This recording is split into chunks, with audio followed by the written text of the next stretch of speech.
सर्वेषां हार्दं स्वागतम्। कृष्णो रक्षतु मां चराचर गुरुः कृष्णं नमस्याम्यहं कृष्णे नामर शत्रवो विनिहताः कृष्णाय तस्मै नमः। कृष्णादेव समुत्थितं जगदिदं कृष्णस्य दासोऽस्म्यहं कृष्णे भक्तिरचञ्चलास्तु भगवन् हे कृष्ण तुभ्यं नमः।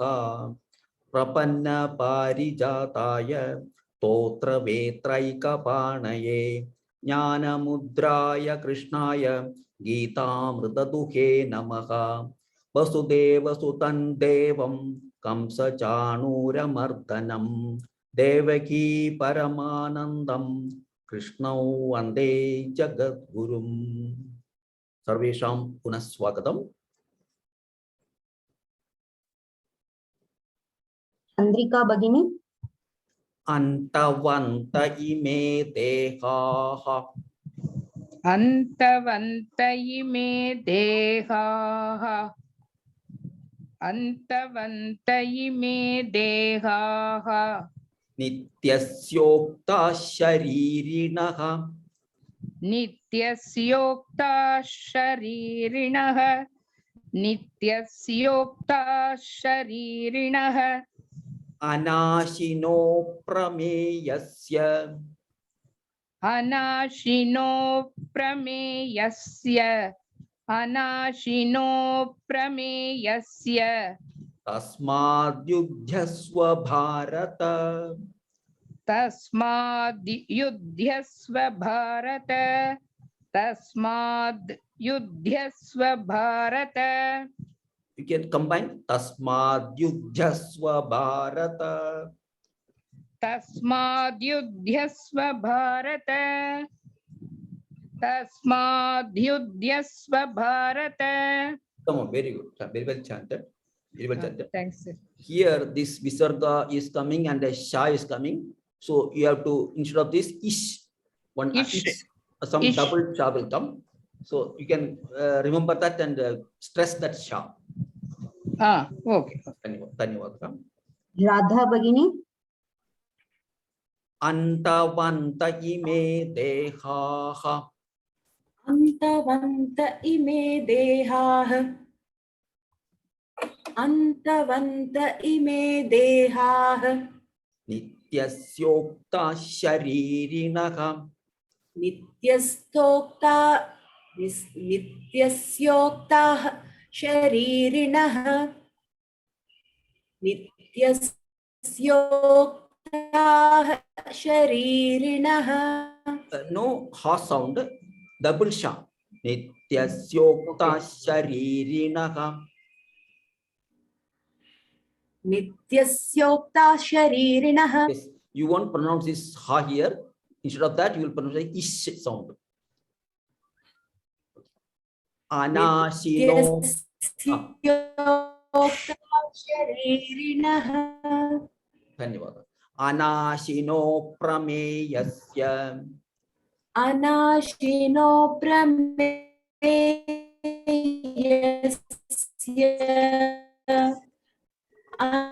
अनाशिनो प्रमेयस्य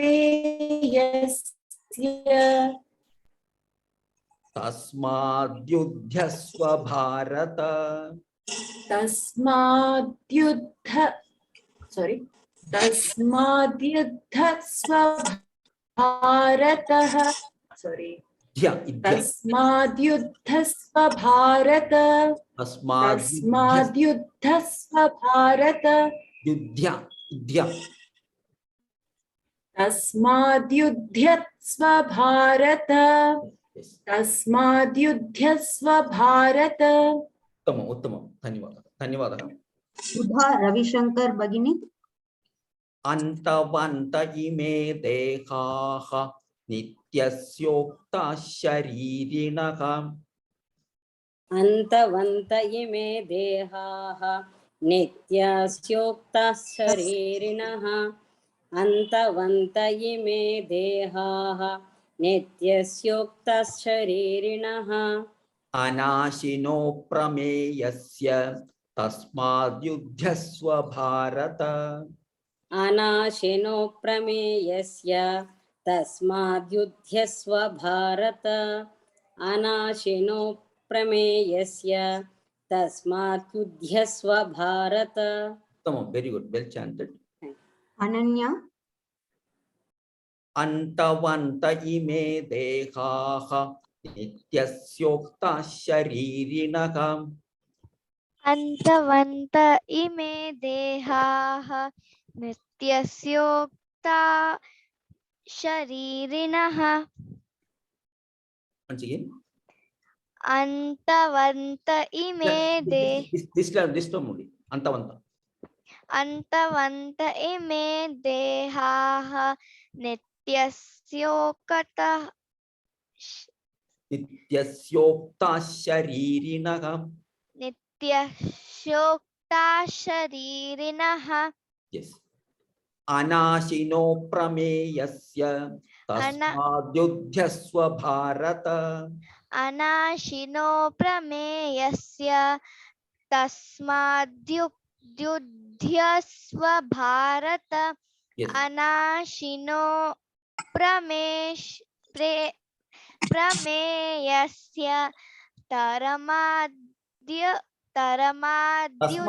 तस्माद्युध्यस्व तस्माद्युध्यस्व भारत उत्तमम् उत्तमम् well chanted yeah, this is isma this is sa half sa ma tasmat धन्यवादः पद्मजानी भगिनी अन्तवन्त इमे देहाः नित्यस्योक्ता शरीरिणः अनाशिनो प्रमेयस्य तस्माद्युध्यस्व भारत अन्तवन्त इमे देहाः नित्यस्योक्ता शरीरिणः अनाशिनो प्रमेयस्य तस्माद्युध्यस्व भारत तस्माद्युध्यस्य भारत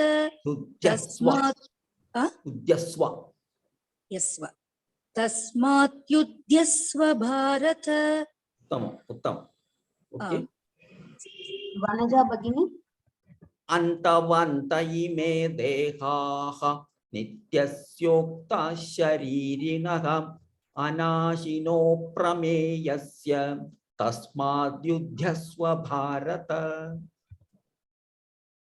वनजा भगिनी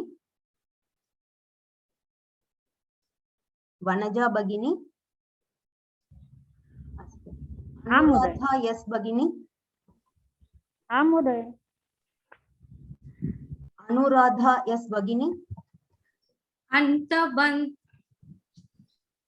अन्तवन्त इमे देहाः नित्यस्योक्ता शरीरिणः अनाशिनो प्रमेयस्य तस्माद्युध्यस्व भारत उत्तमम् उत्तमम् नेक्स्ट पवित्रा भगिनी ययेनौ वेत्ति हन्तारम्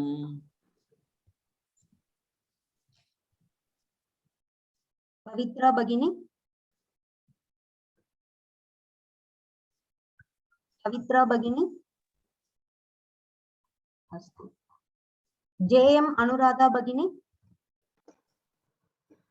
ययेनौ वेत्ति हन्तारम् ययेनौ वेत्ति हन्तारम् यश्चैनं मन्यते हतम् यश्चैनं मन्यते हतम् यश्चैनं मन्यते हतम् उभौ तौ न विजानीतः उभौ तौ न विजानीतः उभौ तौ न विजानीतः नायं हन्ति न हन्यते नायं हन्ति न हन्यते नायं हन्ति न हन्यते उत्तमं वेरी गुड वेरी chanted धन्यवादः पंकजा तुलसीराम भगिनी ययेनौ वेत्ति हन्तारम् य एनं वेत्ति हन्तारम् य एनं वेत्ति अन्तारम्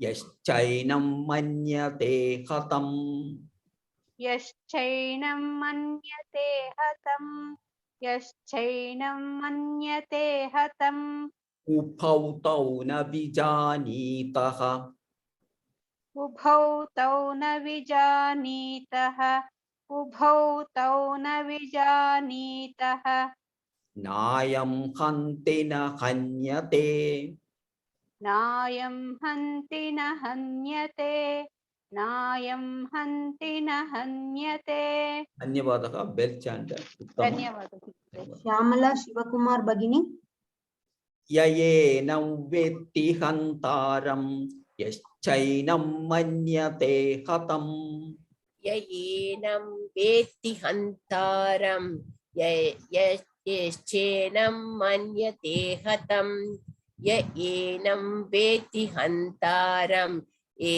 यश्चैनं मन्यते हतम् उभौ तौ न विजानीतः नायं हन्ति न हन्यते उभौ तौ न विजानीतः नायं हन्ति न हन्यते उभौ तौ न विजानीतः नायं हन्ति न हन्यते वेरी गुड वेल चाण्टेड उत्तमं धन्यवादः सुचिरा भगिनी ययेनौ वेत्ति हन्तारं यश्चैनं मन्यते हतम् य एनौ वेत्ति हन्तारं यश्चैनं मन्यते हतं य एनौ वेत्ति हन्तारं यश्चैनं मन्यते हतम् उभौ तौ न विजानीतः नायं हन्ति न हन्यते उभौ तौ न विजानीतः नायं हन्ति न हन्यते उभौ तौ न विजानीतः नायं हन्ति न हन्यते हन्ति न हन्यते हन्ति न हन्यते ह्रस्व so you must make this cut form धन्यवादः वेल धन्यवादः श्यामला भगिनी ययेनौ वेत्ति हन्तारं यश्चैनं मन्यते हतम् उभौ तौ न विजानीतः नायं हन्ति न हन्यते ययेनं वेत्ति हन्तारं यश्चैनं मन्यते हतम् उभौ तौ न विजानीतः नायं हन्ति न हन्यते धन्यवादः वेल चाण्टेड ಇನ್ನೂರು ಟೈಮ್ಸ್ प्लीज ययेनं वेत्ति हन्तारं यश्चैनं मन्यते हतम् उभौ तौ न विजानीतः नायं हन्ति न हन्यते वेरी गुड वेल चाण्टेड विजय कुमारी विश्वनाथन भगिनी ययेनौ वेत्ति हन्तारं यश्चैनं मन्यते हतम् उभौ तौ न विजानीतः नायं हन्ति न हन्यते ययेनं वेत्ति हन्तारं यश्चैनं मन्यते हतम् उभौ तौ न विजानीतः नायं हन्ति न हन्यते धन्यवादः वेल चाण्टेड गीता NS भगिनी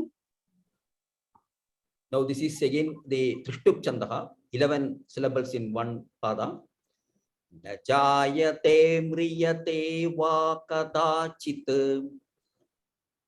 न जायते म्रियते वा कदाचिन् न जायते म्रियते वा कदाचिन् कदाचित् कदाचित् not kata कदाचित्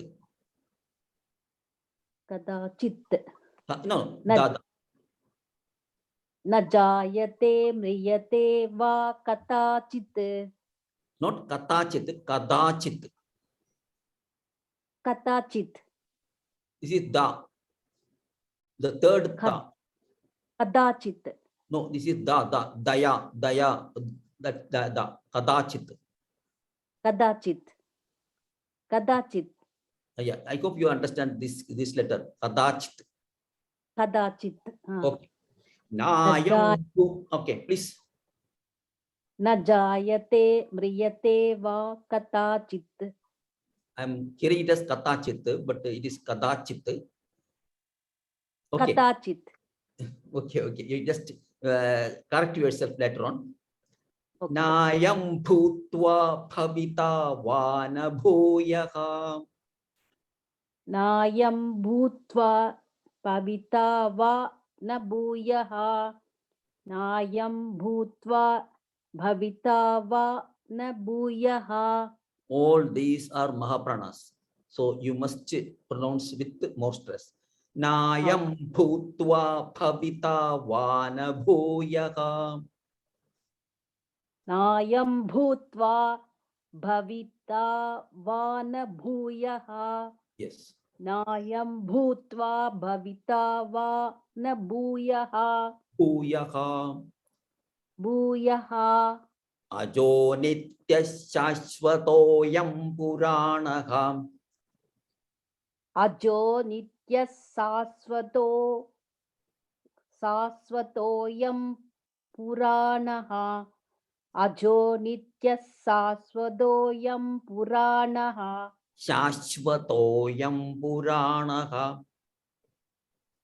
शाश्वतोऽयं पुराणः. Both are अजो shasha. शाश्वतोऽयं पुराणः. This is Ajo sha. That's okay. Only this is problem. Shashvatoyam. शाश्वतोऽयं पुराणः. You are telling Shashvatoyam. It is Shashvatoyam. शाश्वतोऽयं शाश्वतोऽयं. Yes. Shashvat- Ajo nitya shashvatoyam puranaha. अजो नित्यः शाश्वतोऽयं पुराणः Okay. अजो नित्यः शाश्वतोऽयं पुराणः. Yes. Nahanyate hanyamane sharire. न हन्यते हन्यमाने शरीरे न हन्यते हन्यमाने शरीरे. Uttamam. Only thing is this da you have to be conscious, and this Mahapranas and this Shashvatoyam. Dhanyavadaha. धन्यवादः. मधुसूदन राव महोदय. न जायते म्रियते वा कदाचित्. न जायते म्रियते वा कदाचित्. न जायते म्रियते वा कदाचित्. नायं भूत्वा भविता वा न भूयः. नायं भूत्वा भविता वा न भूयः. नायं भूत्वा भविता वा न भूयः. ओ नित्यः शाश्वतोऽयं पुराणः. अजो नित्यः शाश्वतोऽयं पुराणः. अजो नित्यः शाश्वतोऽयं पुराणः. Here this instead of this you have to add another ish you have to use. When you Sure. Yes. अजो नित्यः शाश्वतोऽयं पुराणः. अजो नित्यः शाश्वतोऽयं पुराणः. न हन्यते हन्यमाने शरीरे.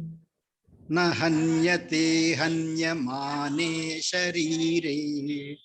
न हन्यते हन्यमानेन शरीरे. हन्यमाने शरीरे. न हन्यते हन्यमाने शरीरे. न हन्यते हन्यमाने शरीरे. उत्तम. Very good. Well chanted. Thank you, sir. Thank you, sir. Venkateswaran भगिनी. न जायते म्रियते वा कदाचित्. नायं भूत्वा भविता वा न भूयः. न जायते म्रियते वा कदाचित्. नायं भूत्वा भविता वा न भूयः. न जायते म्रियते वा कदाचित्. नायं भूत्वा भविता यान भूयः Yes.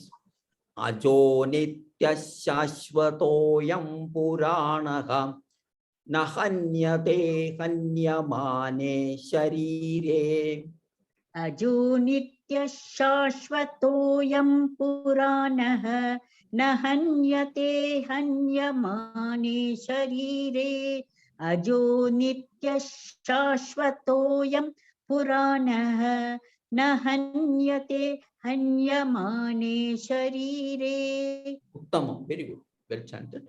धन्यवादः। सारंगी महोदय।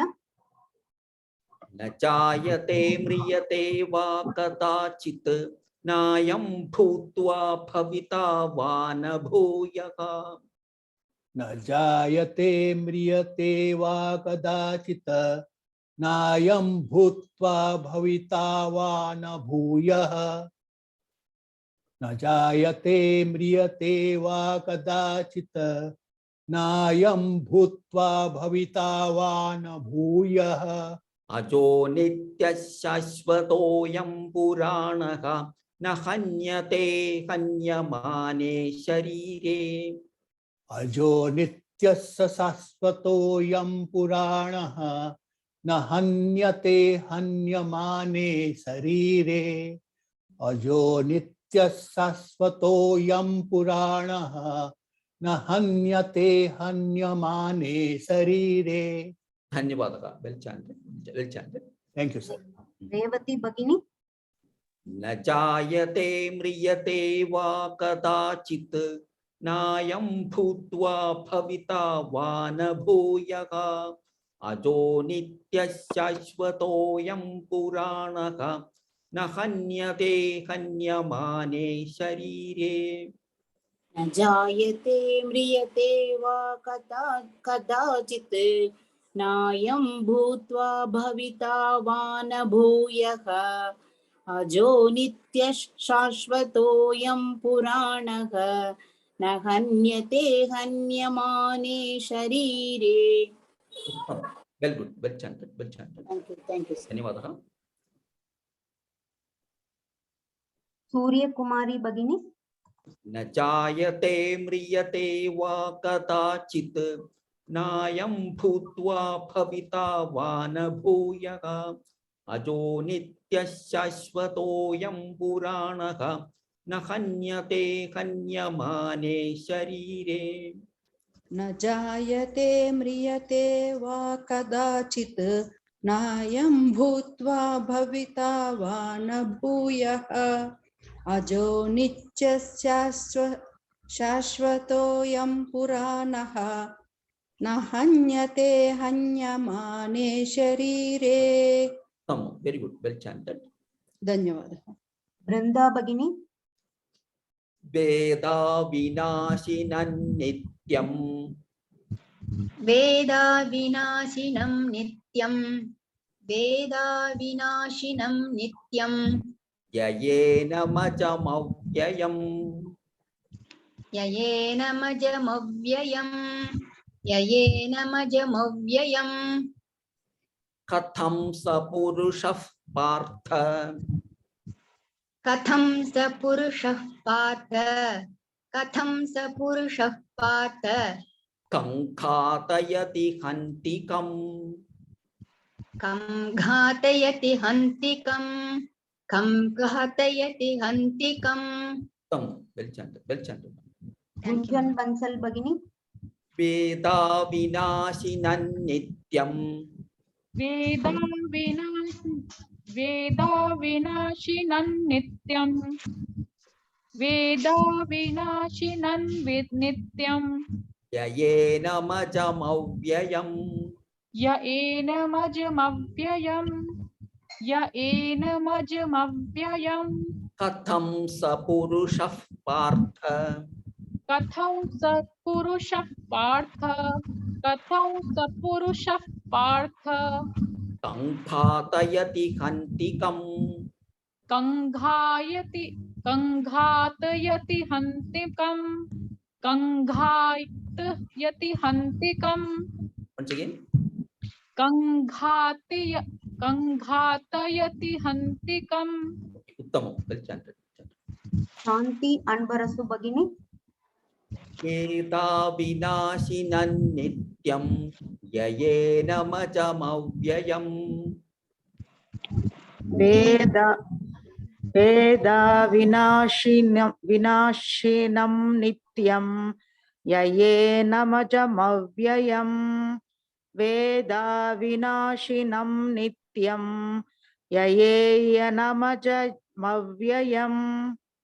ययेनमजमव्ययम् ययेनमजमव्ययम् कथं स पुरुषः पार्थ कंखातयति हन्तिकम् कथं स पुरुषः पार्थ कंखातयति हन्तिकम् कथं स पुरुषः पार्थ कंखातयति हन्तिकम्. Here Partha is a Mahaprana, so just stress there, and this also. Katham sapurusha partha kankatayadi hantikam. You can tell kam khatayadi also, you can tell. I am telling kankatayadi. You can also use kam khatayadi hantikam. Kankatayadi hantikam. Kankatayadi hantikam. This one you can pronounce more. You to speak. Kankatayati hantikam. Khatayati. Dhanyavadaha. Dhanyavadaha. Uma Bhagini. Veda vinashinan nityam yayena majamavyayam. Veda vinashinan nityam yayena majamavyayam. Veda vinashinan nityam yayena majamavyayam. Veda vinashinam. Veda vinashinam nityam yayena majamavyayam. Katham sapurushah partha kankhatayati hantikam.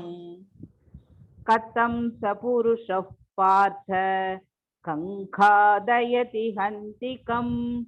Katham sapurushah partha kankhatayati hantikam. Here katham, this is a Mahaprana. Katham. Yes. Katham sapurushah partha kankhatayati hantikam. Dhanyavadaha. But just practice this Mahapranas. Okay, sir. Dhanyavadaha. Dhanyavadaha. Vasanti Bhagini. Veda vinashinan nityam yayena majamavyayam. Katham sapurushah partha kankhatayati hantikam. Veda vinasinam nityam yayena majamavyayam. Katham na purusha partha kankhatayati hantikam. Katham sapurushah partha. Katham sapurusha partha kankhatayati hantikam. Correct, sir? Dhanyavadaha. Dhanyavadaha. Geeta Shivakumar Bhagini. Veda vinashinan nityam yayena majamavyayam. Katham sapurushah partha kankhatayati hantikam. Veda vinashinam nityam yayena majamavyayam. Katham sapurusha partha kankhatayati hantikam. Dhanyavadaha. Dhanyavadaha. I'll now chant the slokas that we done today. Antavanta ime dehaha nityasyokta sharirinaha anashino prameyasya tasmadyudhyasva bharata yayenau vetti hantaram yaschainam manyate khatam uphau tau na vijanitaha nayam hanti na hanyate न जायते म्रियते वा कदाचित् नायं भूत्वा भविता वा न भूयः अजो नित्यः शाश्वतोऽयं पुराणः न हन्यते हन्यमाने शरीरे वेदा विनाशिनं नित्यं ययेनमजमव्ययं कथं स पुरुषः पार्थ कंखातयति हन्तिकम्। धन्यवादः। ओम पूर्णमदः पूर्णमिदं पूर्णात् पूर्णमुदच्यते पूर्णस्य पूर्णमादाय पूर्णमेवावशिष्यते। ओम शांति शांति शांतिः। धन्यवादः। पुनर्मिलामः। धन्यवाद महोदय। Please raise your hand if you have any doubt. Nagaratna Bagini.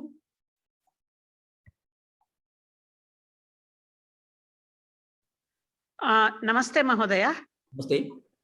This shloka number 19 and 20, at the end of third pada in my book, I follow a Kannada book.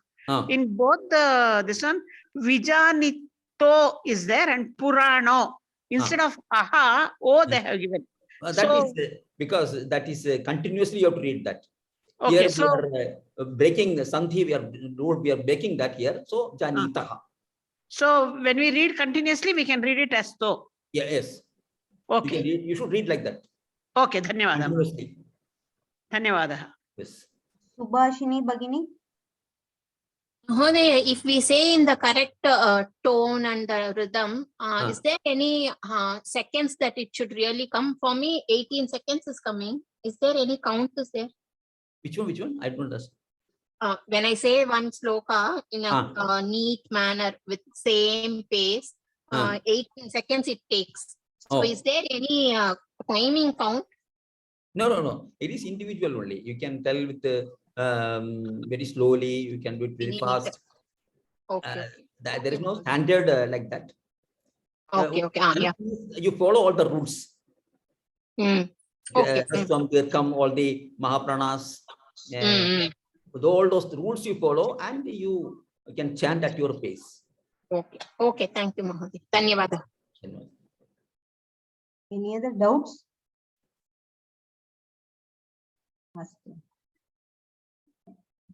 Shall I end the meeting, Mahodaya? Yes.